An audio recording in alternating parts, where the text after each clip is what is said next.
made, it was always apparent that politics and religion was always secondary to the most important objective, one that was always paramount to Rotary, and that was service. As we approach 11 November, which is Veterans Day in the United States, let us each, in our own way, take a few meditative moments to say a special thank you to the men and women who serve and have served in our armed services, many making the ultimate sacrifice.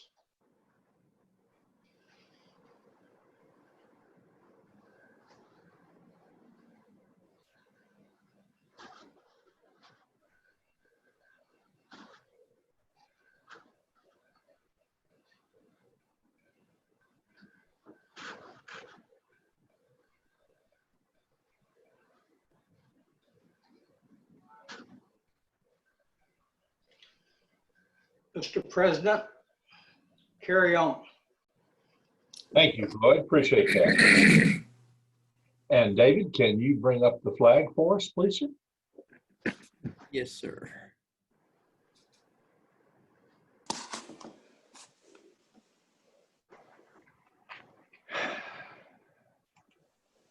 Okay, thank you. And now I invite all of you to join me in the Pledge of Allegiance.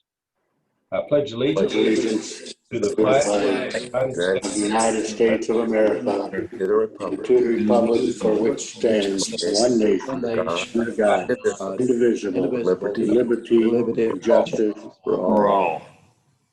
Thank all of you. Appreciate that. Perhaps many of you have heard that we have had discussions with the Thursday Club about starting joint meetings at the Lake Hickory Country Club starting on January the 12th.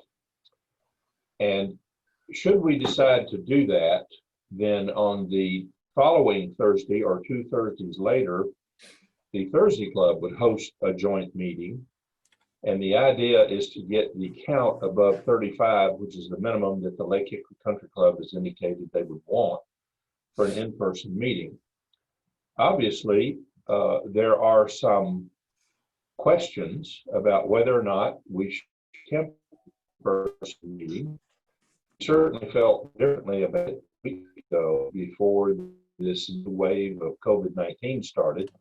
However, with what we're seeing and hearing now, it has caused us to pause and spend a little bit of time contemplating if this would be a good thing for us or if it would not be a good thing.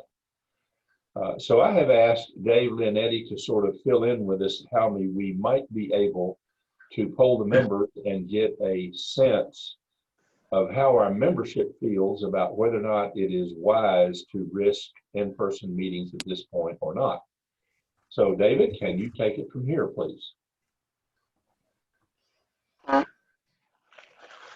I'm gonna try. Let's see. I just did a simple yes or no. If anybody has comments, like Lou said, there'd be some social distancing, measures in place, but just to poll the audience, I opened this. This is my first stab at doing the live polling.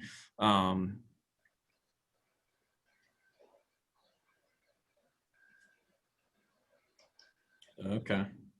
This is Catherine Newton. I don't really have an opinion one way or another, but I would really like to hear from others if we could have just a bit of a discussion about it. Would that be possible? Don't see why not. Anyone who has thoughts on it, please feel free to jump right in and let's talk about it. Lou, this is Paul Caparosi. I personally think it would be unwise to meet at this time. We've seen certainly a logarithmic rise in the number of cases. I think we've been prudent thus far, and I don't think we should modify that until there's good reason to do so. That's my retired medical opinion. Well, believe me, that's well put, and I certainly understand and agree with you on many fronts. As I have told other people, because of my looks and my age, I'm in the high risk group, so I have to be real careful. And it's more related to the looks and the age, I'm afraid. But you know, if we think about a risk reward situation, the risk is there, and I don't know if the reward is commensurate with the risk we would be taking. Anyone else? Ernie, what do you think? I think we're maybe a little premature. Yeah. Actually, my wife probably wouldn't let me go because she keeps a tight rein on me. But I do think we're maybe a little premature. Well, can we? It seems Go to me, ahead, John, I'm sorry. it's John, it seems to me that, Is there in an hour or there in an hour? I don't know if you hear me or not. Yeah, we can hear you. Good. Okay, that by doing the in-person meeting, we are going to exclude a number of people that are not willing to participate, where everybody has a choice, certainly availability to the Zoom meeting. And I hate to eliminate anybody from being able to participate. I understand. How about let's conclude this for now, that we will postpone in-person meetings until we get a little bit clearer picture of this vaccine and whether or not the cases start subsiding. Unless there's someone else who feels very strongly to the opposite, I would say speak now or forever hold your peace. Yeah, I just want to add one thing. I really like the idea of partnering with the Thursday Club just on some efforts in general. So whether it's that we start meeting together again, I really just want to express my personal feelings about trying to partner with the Thursday Club as we go through some of these efforts, through this pandemic further. And certainly, and I appreciate that comment, because certainly if we don't meet in person, it doesn't mean that we can't host a meeting with the Thursday Club and have them host one for us. And I think that's what you're getting at, and I think that's a good idea. I will approach Tanya with that and see what we can get put together. We still need, by the way, sign-ups for the bell ringing for November the 28th, Saturday, and we have slots from 12 to 2 open, and also we have slots from 4 to 8 open. And then on the following Saturday, the 5th, How about that? we have slots open from 5 to 8. So if anyone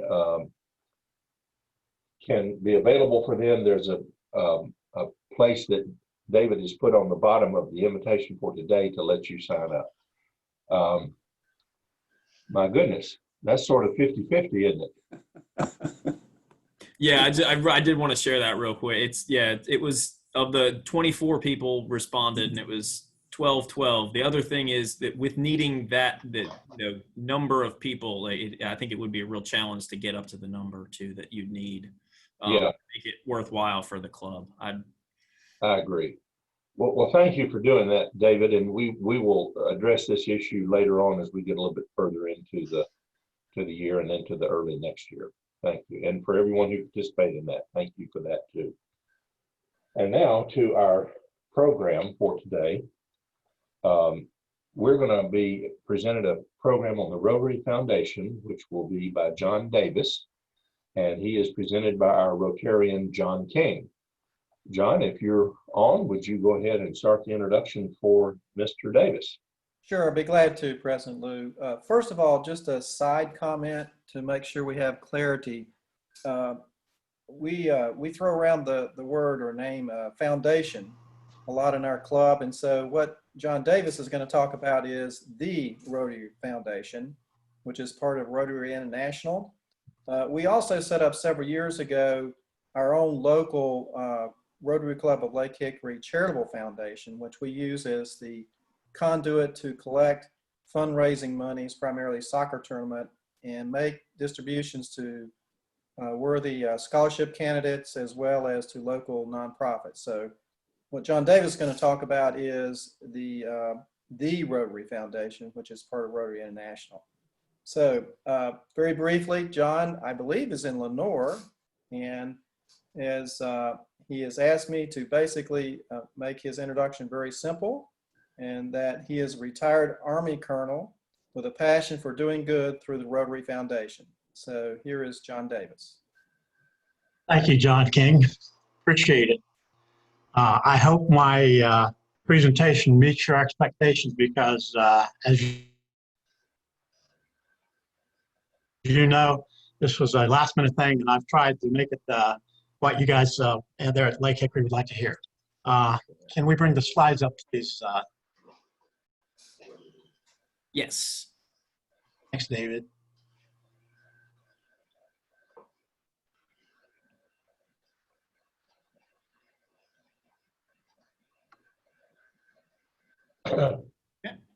Okay. I'm going to set my timer so I don't go over too far. Okay, this, of course, is presented by the District 7670 Rotary Foundation. I'm representing Carol King, who's your District Rotary Foundation Chair. And my position in the Rotary Foundation with the district is Sub-Chair Chair for Scholarships and Peace Fellowships. Next slide, please. Or can I advance it? There we go. Today, we're going to talk a little bit about Lake Hickory Club history giving, a philanthropy philosophy, and why do we care so much about giving this year? Well, it's our chance to do good in the world. It's our chance to make Rotary a force for good. What is your passion? We want to discover your passions in both personally and in your clubs. And your district support team will be at the end. Next slide, please. First things first. Thank you, thank you, thank you. Lake Hickory does a great job of doing EREY, sustaining members. And as you see there at the top, you've had 58 Paul Harris Fellows to this point. And I'm not going to read each slide, but as we go through, you can see down at the bottom, Lake Hickory has a Rotary direct donors of only 5. 5 out of your 76 members give directly to Rotary. We'll talk a little bit about that in a few upcoming slides. Next slide, please. Next slide, please. And this is a snapshot of back of the club fundraising analysis that we use at the district level. There we go. Just wanted to point out a few things on this slide. It's a very busy slide, but on the top center there, you'll see annual fund contributions. Again, thank you. We can see that the 2016 $1,742, and if you total all those up for 2016 through 2020, the average is about $12,500 per year that your club gets. Thank you for doing that. If you're interested in the annual fund per capita donations for your club, you can see that to the right of the annual fund contributions, and you consistently give around $150 to $160 per member per year. Again, that's very good. We thank you. You had a little down below where we were at, and then below the membership is the EREY members, and you're consistently an EREY club. Those are great stats to have for a club. We don't get that from all of our clubs in the district, so we appreciate you doing that well for the foundation. Next slide, please. Next slide will be about intentional philanthropy and District Governor David's philosophy about how to provide intentional philanthropy. He wants you to know what you can give and what you have given. He wants you to set a path to follow. This is his key. Use Rotary Direct. If you're not familiar with that, we're going to talk about that in the next couple of upcoming slides, and you'll be able to see how to use Rotary Direct to make your giving easy. Next slide, or I'm sorry, the next point is manage your giving. You can use My Rotary and your donor contribution history to manage your giving, and then share your story with everybody else, because that's what we want to do. We want to make Rotary a force for good, and that's how you do it. Next slide, please. You all are probably familiar with the new Rotary webpage, My Rotary webpage. And when you sign in, if you pull the next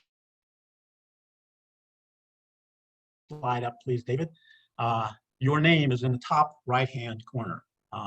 My slide will show Carol King's, there we go, Carol King's name up in the top right-hand corner, but your name will be there when you log into My Rotary webpage.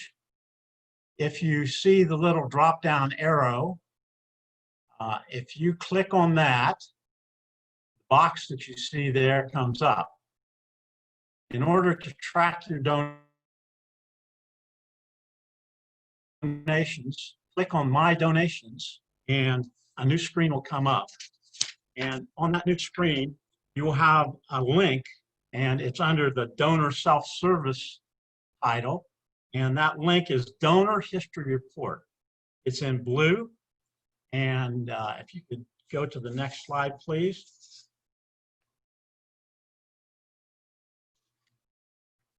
Donor History Report, your personal donor history report will come up when you click on Donor History Report. This is Carol King's, but we'll use it for an example, because yours will look just like this, except it will have your statistics in it. As you see there at the top, you can see recognition. Carol King is recognized as a major donor at level 2. You can see where you're at in the current year. You can see where you're at in the past year. So that lets you know where you're at with your giving. If you're like me, I check mine occasionally. I try to check it every month, but it keeps me from missing a donation to Rotary. And we'll get to why that's easy to track in just a minute. On the bottom right there in the little ball, you can see what percentage has been given to the annual fund, the annual share fund, and what percentage has been given to the to Polio Plus fund. And Ernie Sills is going to talk about Polio Plus following me, but I'll make a few comments later on. One point Carol wanted me to make for you is that if you see right in the middle under gifts, it says spouse partner giving. If your partner or your spouse is in Rotary with you, you can combine your total giving, and all you have to do is call Carol and let her know your spouse is there, and she will link your giving together, and it will increase your level of giving to what the total is rather than your individual giving. Why is that important? Because it allows you to reach higher levels faster. So you could become a major donor much quicker. If two spouses each give $5,000, they become a major donor jointly at $10,000 much quicker. So that's important. Next slide, please. Down at the bottom of the previous slide where you saw the little ball that had the annual fund and Polio fund, down at the bottom of that page, this is an Excel spreadsheet as a tab. If you click on it, it shows you every donation that you have ever made to the Rotary Foundation, either to Polio Plus or to the annual share fund. This is again off of Carol King's sheet, and you can see the dates on the left that she made the donations, and you can see total of the contribution on the right, and you can see on the far right the club that she was in that received those donations when she made the donation. So this is a way of keeping track of every donation that you make, either to polio or to the annual fund. And you can look back at that and say, oh, I didn't give as much last year as I did, as I had intended. And that will help you manage this. District Governor David is encouraging your giving to the annual fund and to the Polio Plus. Next slide, please. This is a little bit of how the fund works. You all know that we make our annual fund contributions or our polio contributions. Those are held for 3 years. And then that total contribution that was made in that year is divided into 50%. 50% comes back to our district as our district designated funding. And the other 50% goes towards world funding. World funding basically funds all those global grants that are made by Rotary. And as you can see down at the bottom, this year we are contributing to District Governor nominee Sean designee Sean Gibson for his 2023-2024 presidency. So we're going to have to make a lot more donations, so we'll have a lot more to give in 2023-2024. Next slide, please. This is Lake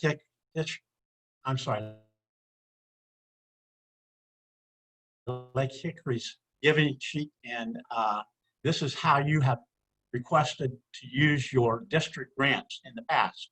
I believe last year your club was canceled because of COVID, and so you didn't get to use your district grant money that year, and I'm not sure about the previous year, 2019, what happened there, but I believe these are 2018 stats of how you used your club contributions and your district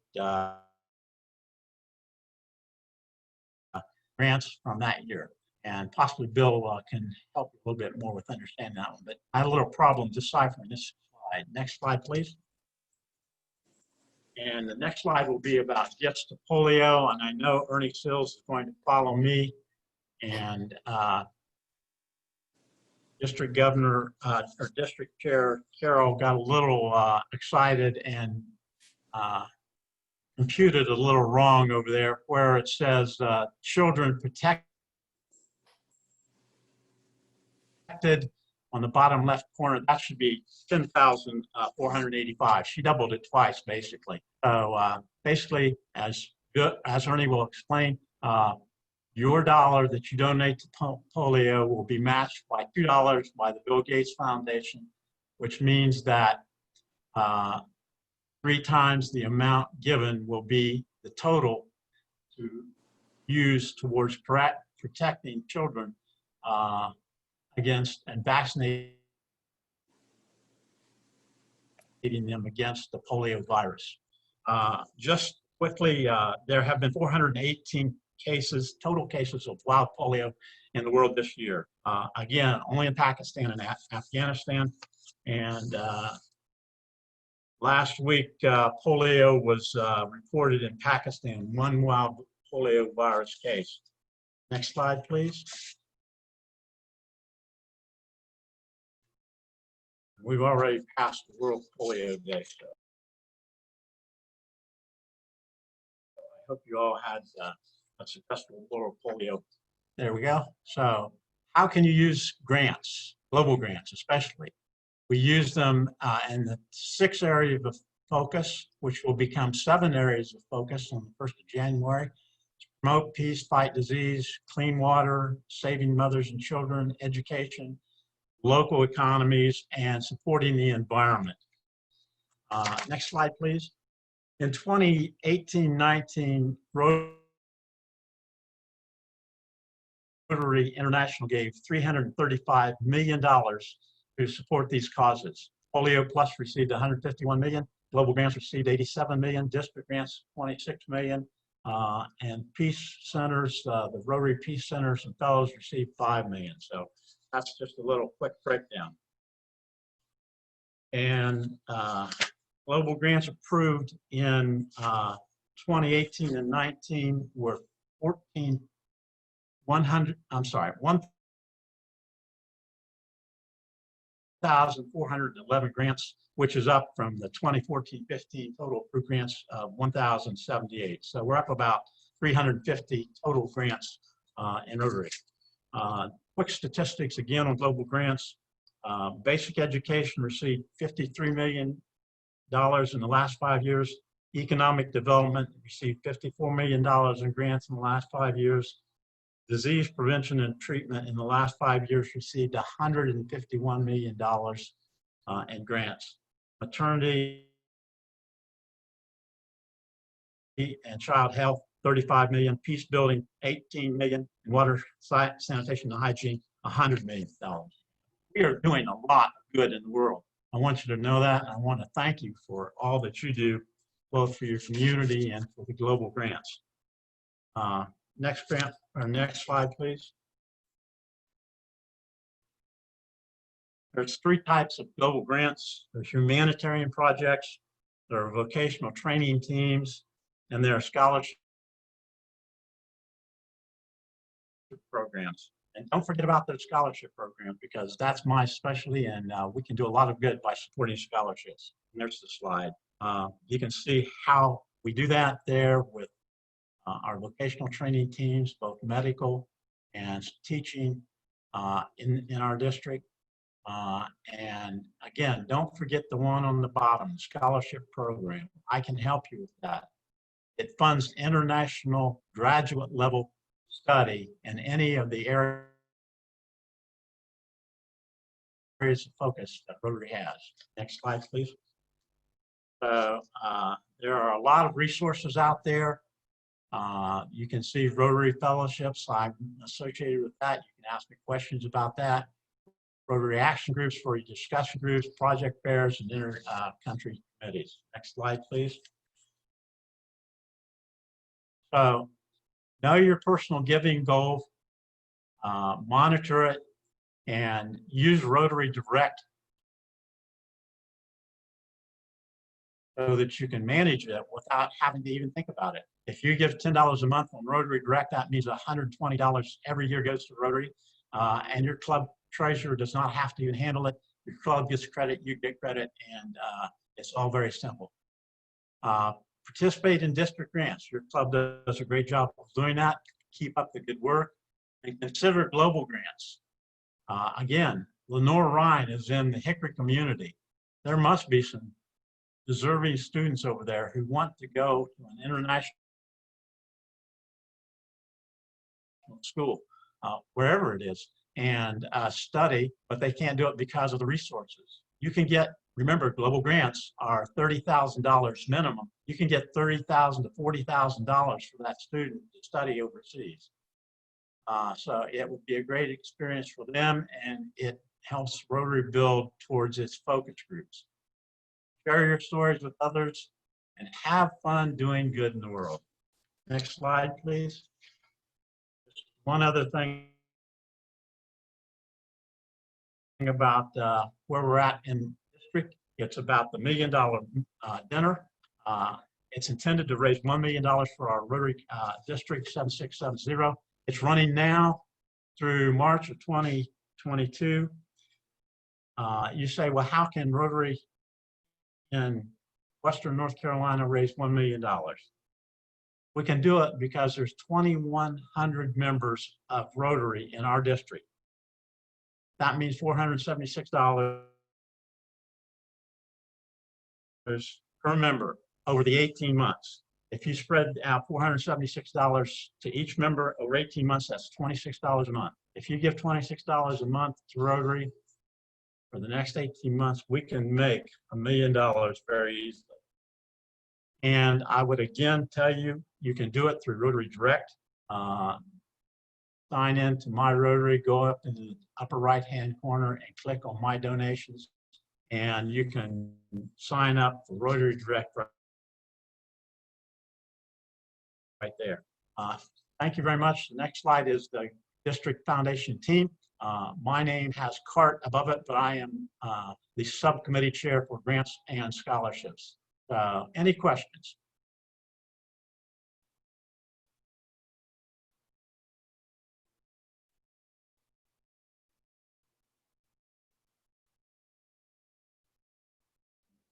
If anybody has questions, just feel free to either type those in the chat box, or we can, if you just unmute yourselves, that works as well.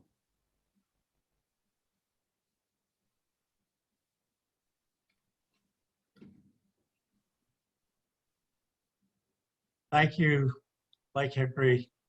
I appreciate the opportunity to speak with you all. I don't have a question, but I really appreciated your presentation.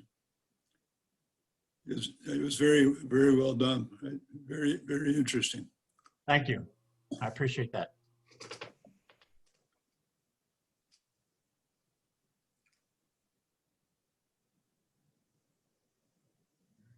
Lou, are you, I think you're muted.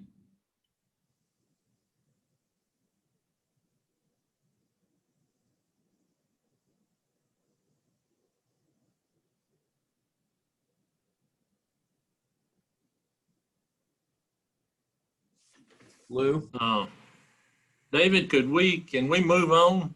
Yeah, I think so. Yeah, Lou, make sure there you go. I think that got it. Okay. I kept clicking on it, but it didn't seem to change anything. Sorry about that. Anyway, see, Ernie, what I was trying to do is stall long enough so that you wouldn't be able to spend any time talking to us, but I failed at that. So please let me introduce our fellow Rotarian, Ernie. All right. Well, I need to apologize to my two guests, O'Neill Shelton and Susie. We're going to just, I guess, really pushed on time, and I do apologize. Our presentation, I got to remind everybody of this. You should have gotten this, and on the back it talks about it. It's take out polio, and there's a form on there, and I asked everybody to send their check to me, and so far I've not been hit by a tidal wave, so I'm gonna ask David to resend that.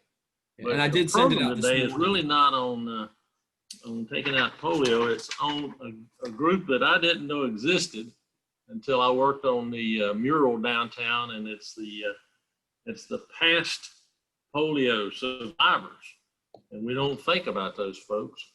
And so I asked O'Neill Shelton and Susie Fender, who are both up in Madison County, if they had to fill us in a little bit on those organizations. And O'Neill, I'm going to cut you short on the intro and just tell them that you're a great guy and a fine Rotarian. So if you would take over, I would appreciate it. Basically, I appreciate that comment. It shows you Ernie doesn't know me very well. But anyhow, of course, past polio chair for the district on several years.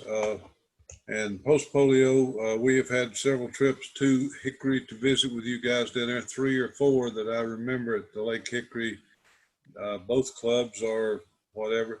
But our passion, among other things, and polio is important, eradication, post-polio, all the things that were indicated there in the flyer that he's got, we need to keep that up. And the pins this year are a way to gain recognition. And, you know, we all need one more pin, I think, for our lapel. So if you've been in Rotary very long, you know that. But, you know, the polio plus is very important to get the club's levels up and so forth to where we compete in the world. And the matching funds now are great. But from the polio, post-polio perspective, we would like to, we're lobbying to get some funding also from Rotary International in recognition of post-polio. Hickory and the Rotary Club of Madison County sponsored 2 post-polio groups as Rotary Community Corps. RCCs have to meet once a month and be involved in 2 service projects. Very simple that way. When Land of the Sky, which Susie's part of, first started, we had a Rotary project, and she volunteered for 2 of the first month, and that pretty well took care of theirs. But you've got a wealth of people that you need to get your post-polio group in your neighborhood down there on your mailing list so they can be a part of your club. They're part of Rotary. We're the only 2 clubs in the world that's made post-polio part of Rotary, only district in the world, I should say. And so that's sort of my spiel on that. Post-polio is aging out in the United States. Internationally, it is going to be an epidemic in the future because everybody that's in India, Philippines, wherever that's had polio in anywhere from 25 to 40 years, post-polio is going to start affecting a good majority of those people. So, and I now sort of turn it over. That's a little bit of my spiel. We just want recognition for our post-polio groups. You have about 30 people in Hickory. We have approximately 30 at the Asheville group. And invite them in and make them part of your organization because they are a part of Rotary, sort of a hidden part, but they're a part of us. But also Susie and I, we go back from growing up days. If I ever grew up, we both grew up together in Mars Hill and known her. Can't remember when I didn't know Susie and vice versa. But without further ado, to let her come with her comments, I'll pass it over to Susie. Or Ernie, do you need to pass it over? No, go ahead. You got it. Hey, Susie. I really appreciate you all giving me a chance to speak a little bit to your group. I've always enjoyed coming to Hickory to speak to you, but I just want to take a few minutes to first off thank you all of Rotary. You're just so special to me and to our group. And I just, as far as my story and all, I want to focus on post-polio, as he said. But my story, as y'all know, started with this little rubber hammer. That was when the doctor hit my knees and nothing happened on one of my legs. So I knew something was going on. I was 4 years old and I didn't know really what. And really, I don't know if I still know what hit me. But then that led to having my brace. As I don't know if y'all can see it, but that's one of the braces I wore until I was 12 and had some surgeries to where I thought, well, this is all over now. I can walk and I'm okay. But about 40 years later, I noticed at work, I could only work about half a day because I'd be so tired. My legs, I did office work, thank goodness I wasn't on my feet a lot, but my legs just got to where I was just so tired and I wore out fast. So I got to where I could only work part-time and work just half a day. And so I didn't really know what was happening, and I would go to the doctors, they didn't know what was happening. Then I started having problems with my voice. I was coughing a lot and I didn't have a voice a lot, which my husband loved that whenever I'd wake up and didn't have the voice. But he just said that's not true, but you know, that's what I think. But the doctors were treating me for bronchitis, pneumonia. Have had pneumonia several times. I had psittacosis, which was a double pneumonia once. And just, you know, always they were treating me. Once I was even told I had COPD and was treated for that for 2 years and then took a test. They said, no, you didn't have it at all. But then I discovered the post-polio group and discovered there were more people having the same problems. So we got together, formed our group in 2005, and we did meet once a month. Now we meet virtually, but it is something that is ongoing. It's still there with us. We'll never get over it. And we just are so appreciative of what Rotary is doing in their efforts, the vaccinations, or the oral vaccines, whatever. That's just so important because those that still have it are gonna suffer what we're suffering now, and we don't want that to happen. And one thing that we have, it was there's a Shelby post-polio group, and several years ago, they made some t-shirts, and they say, polio is only a plane ride away. I don't know if y'all can see that, but I wear that shirt a lot, and orange is our color. And that just, people ask me questions about that, want to know what that means. And that means if someone, of course, gets on a plane in Afghanistan or somewhere where there's polio, it can be here as soon as the plane lands. So, you know, it's just so important what you all are doing, and I really do appreciate that. If anybody has any questions, I'll be glad to answer them. Susie, I thank your comments. People, this is Ernie Seals. I don't think people really appreciate the vulnerability that we have from other countries, because a lot of people in the United States have not vaccinated, have not taken the oral vaccine, and it's making them ripe for that. As you say, it's one plane ride away.